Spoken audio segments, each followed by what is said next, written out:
Mula sa nakakamanghang view ng mga kalsada na bumabaybay sa kabundukan ng Sierra Madre at napakagandang mga tanawin, tara samahan nyo kami sa aming biyahe at bisitahin natin ang Nueva Vizcaya.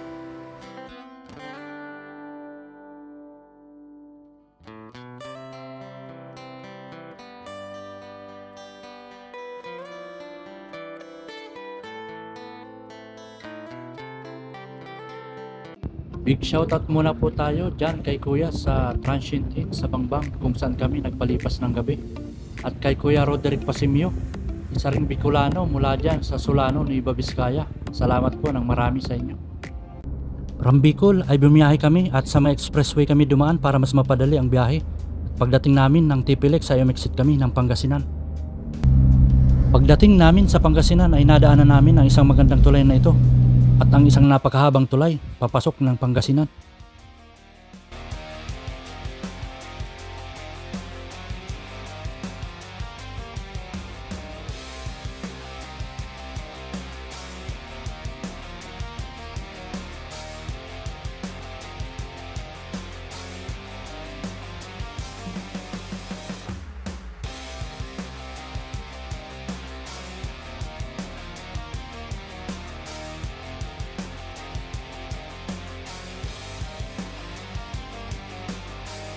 After makatawid ay nakita ko nga sa unahan ang isang bundok at nagawa ko pa ngang magbiro na baka yung bundok na yan ang tatawirin natin bago makarating ng Nueva Vizcaya. Hindi nga ako nagkamali dahil pagdating namin sa unahan ay unti-unti na kaming umakyat sa bundok, paliko-liko na ang mga daan. At habang tumatagal ay lalong tumatarik ang mga daan na animoy wala ng katapusan ang mga kurbada at bangin na aming nadadaanan. Sa Maliko shortcut nga pala kami dumaan at hindi sa Maharlika Highway dahil baka abutin kami ng siyam-siyam kapag doon kami dumaan.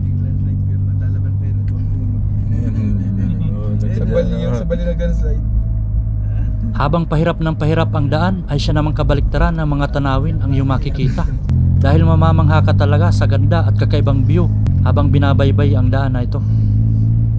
Ngunit sa kabila ng magandang view ay bakas pa ang mga landslide gawa ng bagyong Pipito kaya kailangang magdoble ingat. At habang nasa tuktok ay dito na natin makikita ang mga nagagandahang mga tanawin.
Sa bandang unahan ay napatigil naman kami dahil sa kakaibang view ng may malaking bato sa gilid ng bangin at super high ground naman sa kabila.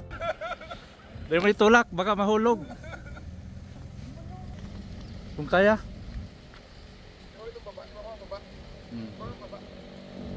Okay. Oh. Dahil kaya magabat. Ito yung pwesto namin dito sa taas. Dito kami sa highway. Then ito yung ilog sa baba. So pakita natin kung gaano siya kataas. I-zoom natin. So ayan yung baba. Ganyan siya kalalim. So ilang metro yata ito. Mahigit siguro 50 meters ang lalim. Then ayun yung kalsada sa kabila. Then dito, ito yung malaking bato sa gilid ng bangin. Then merong falls dun sa dulo. Zoom natin. Ayun. Yan yung falls. Dadaanan pa namin yan. Then ito yung tuktok ng bundok. Then dito sa right side, ito napakataas na bangin. May mga net yan para sa mga protection sa mga huhulog na debris. So doon kami galing. So ito ang highway papuntang Nueva Vizcaya.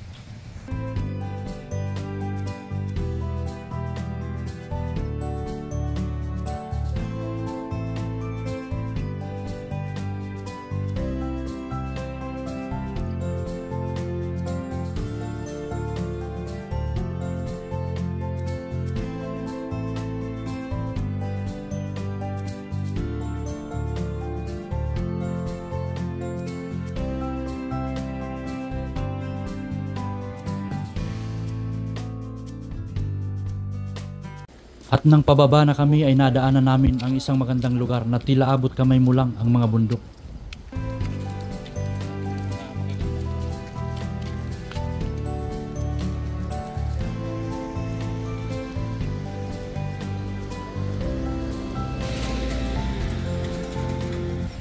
Tingnan natin yung ilalim ng wow, napakababa.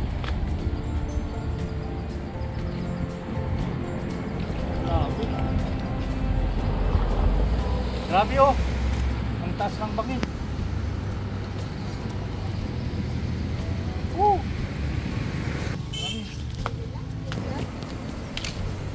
Ayan oh. Tingnan nyo ang bangin kung gaano kataas. Sabi ng ano yun, ulap. Ano? Ito sa ulap nito. Taas. Pagkatapos ay dumiretso na kami ng Bambang, Nueva Vizcaya at nag-ikot-ikot hanggang sa abutin kami ng dilim kaya naghanap na rin kami ng makakainan. So dahil sa pagod ngayong gabi, naghanap kami ng makakainan dito sa Bambang, Nueva Vizcaya. Ito yung special lugaw nila. Ayan, may panghalo. Sa'yo Bong, anong order mo? Pansit batil. Pansit batil. Parang ano yan, kanton. Tapos ito naman ay Lechon silog. lechon silog daw yan. I don't know. With spicy sauce. Ito. Lalasahan namin ngayon. Ito lang yung gabihan muna namin. Ano kay Bandong? Yung special lugaw. Lagyan natin. Ang tawag po dyan ay lugaw special. Pwede. Inabot na kami ng gabi ngayon dito sa Bambang. So, naghahanap kami ng matutuluyan. At ito nakahanap kami. Ito kami magpapalipas ng gabi. But dahil almost 18 hours na kami nagbabiyahe. So kailangan na namin magpahinga. A few moments later. So palis na po kami ngayon dito sa tinuloy namin sa Transient Inn dito sa Bambang, Nueva Vizcaya. Kuya, salamat ha. Sa ulitin. Bago kami bumalik ay nag-ikot-ikot pa rin kami para makita pa kung anong meron sa ibang area at syempre kung anong meron dito sa Nueva Vizcaya. Ito ay isang lugar dito sa Dupax del Norte na dinadaanan namin. Nasa gitna kami ng palayan. Ito yung paikot. So napapaikutan kami ng bundok. Kahit saan ka dyan tumingin, napapalibutan kami ng bundok ng Sierra Madre. So ito yung nagiging protection dito sa bagyo. Pero nakakapagtaka, yung bagyong Pipito naramdaman daw dito sa areang ito. Kaya kung makikita nyo yung ibang parte ng bundok, medyo na kapiktuhan yung mga puno, naglagas yung mga dahon. Yan. So ito yung mga kabundukan dito ng Sierra Madre. Papaikutan talaga. Kahit saan ka tumingin, puro bundok. Ay, dito kami sa tindahan ng sibuyas, bawang, luya. May bote ka sir na maganda. Oh, bili na kayo. Oh, bili na daw, bili na. Masarap, lagay nyo.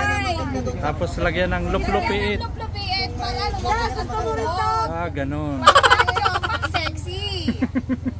Sir, ibabat mong ganon para maalis yung... Tinuturuan pati paggamit. Oh. Oo naman.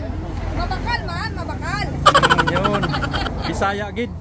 Bisaya day. Dili man Bisaya, oy. Hindi ako Bisaya, sir. Pampangan ako. Oh. Saan naman puri mo? Malago. Masanting ka. Malago.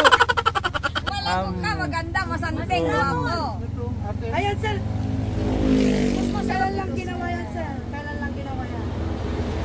Si ate oh. Ano si ate oh? Bolera. Mga dalawang Sir? pa lang yan. Bolera pala Hindi mga... ako bulera, sir. Mga ano? Masaya lang ako nakita ko ng gwapo. Abaana.